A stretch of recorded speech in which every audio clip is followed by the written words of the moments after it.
Patel engineering के stock में जो तेजी आई है उसे देखकर इन्वेस्टर कहीं ना कहीं बड़े खुश हैं कि स्टॉक जो है लोअर लेवल से अब चला है। पर मुझे लगता है उस तेजी से ज्यादा बड़ी खबर है इस कंपनी का आरबीएनएल के साथ एमओयू साइन करना। यानी कि जो आरबीएनएल देखा जाए रेलवे और ट्रांसपोर्ट सेक्टर के अंदर एक लीडर कंपनी है जिसके पास लगभग 80,000 करोड़ रुपए की ऑर्डर बुक है, और जो पटेल इंजीनियरिंग हाइड्रो सेक्टर का लीडर है।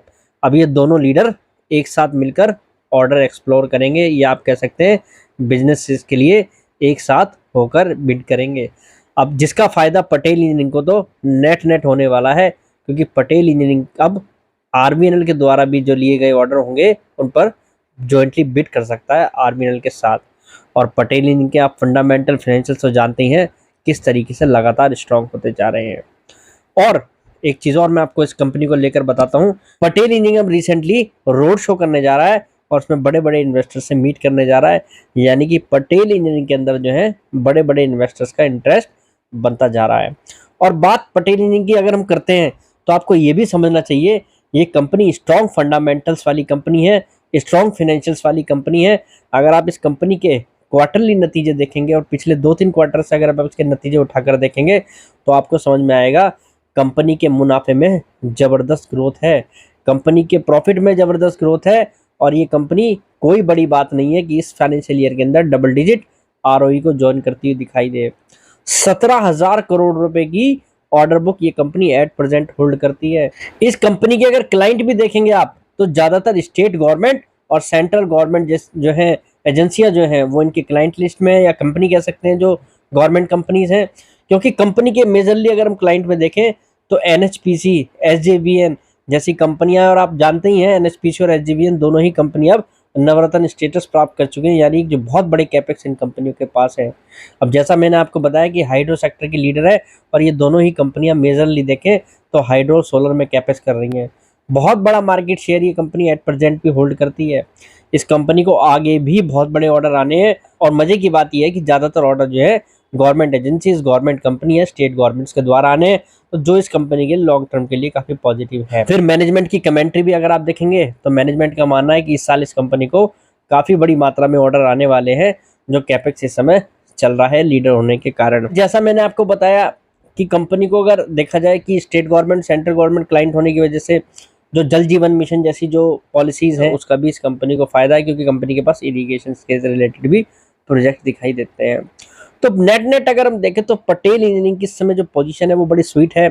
कंपनी के शेयर में जो गिरावट आई उसके पीछे एक बहुत बड़ा कारण रहा जो कंपनी के मैनेजमेंट थे, रुपेश पटेल जी जो चेयरमैन थे, उनका निधन होना।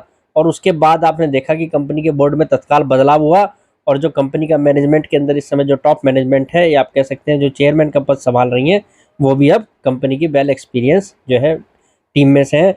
तो कंपनी में मैनेजमेंट लेवल पे तो कुछ ऐसा असर नहीं है। और फिर दूसरी बात देखें तो आरबीएनएल के साथ ये जॉइंट वेंचर होना ये बता रहा है कि कंपनी टेक्नोलॉजी बेस काफ़ी स्ट्रांग है, कंपनी के स्ट्रांग फंडामेंटल फाइनेंशियल्स हैं, कंपनी के अंदर बिजनेस वाइज दम है, जिसके कारण ये बड़ी कंपनी इनके साथ कोलैबोरेट कर रही है। तो मुझे लगता है पटेल इंजीनियरिंग के स्टॉक में आपको थोड़ा सा वेट करना चाहिए। अगर ये शेयर आपके पोर्टफोलियो का हिस्सा है तो आप इसमें वेट कीजिए। ये कंपनी नियर टर्म में हो सकता है फिर आपको गिरावट दिखाए, यहाँ पर परेशान करे, पर मुझे लगता है लॉन्ग टर्म सिनेरियो उस कंपनी के लिए पॉजिटिव होता जा रहा है, जिस तरीके से कंपनी जो है अपने फंडामेंटल फाइनेंशियल्स पर काम कर रही है। और वैल्यूएशंस अगर हम देखें तो वैल्यूएशन इस कंपनी के बेहद सस्ते हैं। इंफ्रा सेक्टर के अंदर हम देखें तो ये कंपनी जो है काफ़ी सस्ती दिखाई देती है। इस समय भी अगर हम देखें तो कंपनी की जो मार्केट कैप है वो लगभग मार्केट कैप टू सेल्स के रेशियो से भी देखेंगे तो लगभग 1K मल्टीपल के आसपास है। और 17,000 करोड़ की ऑर्डर बुक वाली कंपनी में लगभग 4-4.5 करोड़ के मार्केट कैप पर है। यानी कि जिस तरीके से रेलवे सेक्टर के अंदर आरबीएनएल जैसी कंपनी ने अपनी ऑर्डर बुक को डिस्काउंट कर लिया है, इस कंपनी में तो बहुत बड़ा गैप दिखाई देता है। तो थोड़ा आप इस कंपनी को लेकर अगर लॉन्ग टर्म व्यू बनाएंगे तो मुझे लगता है ज़्यादा अच्छा है। शॉर्ट टर्म व्यू के हिसाब से इस कंपनी के अंदर अभी और गिरावट आ सकती है, क्योंकि इसमें खामियां जो दिखती हैं वो है शेयर होल्डिंग पैटर्न। एक्चुअल में अगर प्रमोटर लेवल पे देखेंगे तो आपको दिखाई देगा 36% स्टेक प्रमोटर के पास है, पर पटेल इंजीनियरिंग ट्रस्ट के पास लगभग 4% शेयर है। तो मोटा मोटा अगर हम देखें तो 40% शेयर प्रमोटर्स के पास है। काफ़ी लोग बाग इस शेयर होल्डिंग पैटर्न को लेकर चिंतित रहते हैं। तो ये भी देखने वाली बात है कि कंपनी के प्रमोटर्स के पास 40% स्टेक है, और रिटेल ने भी लो प्राइस टिकट होने के कारण इस शेयर में काफ़ी खरीदारी की है। और पास्ट में अगर देखें तो एफआई और डीआई ने भी स्टेक बढ़ाई है।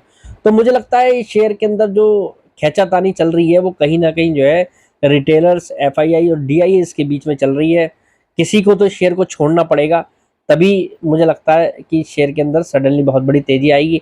और इस कंसोलिडेशन में ऐसा ना हो कि रिटेल भाई जो है इस शेयर को छोड़कर भागें, क्योंकि काफ़ी दिन से शेयर चल न रहा है। उसका भी एक बहुत बड़ा रोल हो सकता है कि कहीं ना कहीं यहाँ पर जो है इस शेयर के अंदर रिटेल्स का माल छुड़वाया जा रहा हो। तो आप कंपनी के फंडामेंटल फाइनेंशियल्स पर ही नज़र लगाए रखें। ये न्यूज़ बहुत पॉजिटिव थी, मुझे लगा आपके साथ डिस्कस करना चाहिए, काफ़ी फायदेमंद हो सकती है। तो जिन लोगों के पास है कन्विक्शन के साथ इस कंपनी को होल्ड कीजिए। मुझे लगता है कंपनी जो है आपको वेट करा रही है, कंसोलिडेट हो रही है, शायद इसके अंदर जो है आने वाले समय में बड़ी तेजी दिख सकती है। तो आज के लिए इतना ही, कल फिर मुलाकात करेंगे एक नई वीडियो के साथ। फिलहाल के लिए नमस्कार।